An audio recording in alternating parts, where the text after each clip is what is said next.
Voilà, Aziz Seni, vous disiez tout à l'heure, au fond, La haine, c'était presque un film de bisounours.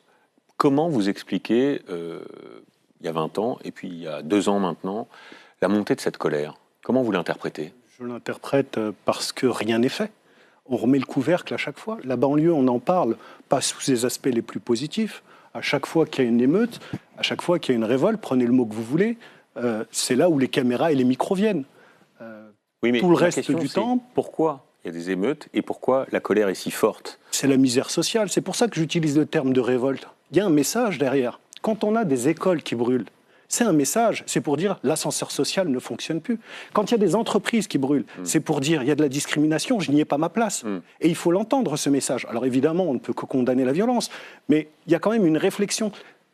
Ces quartiers, on les a bâtis pour en faire des cités dortoirs. L'idée, c'est de dormir, c'est pas de vivre. Aujourd'hui, c'est la survie.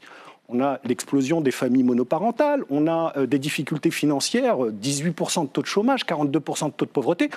Nulle part dans le monde, ça ne peut fonctionner. Et au lieu de régler les problématiques avec une vision de développement économique, à chaque émeute, à chaque révolte, on remet le couvercle par-dessus. Alors évidemment, ce n'est pas en mettant encore plus de sécurité, encore plus d'action sociale ou en remettant des coups de peinture sur des immeubles. Vous parliez tout à l'heure de la politique de la ville et des tours. Ouais. Les tours dans le 16e arrondissement, il y en a. Ce n'est pas la tour en elle-même. On fait un faux procès aux architectes. C'est qui on a mis à l'intérieur de ces tours.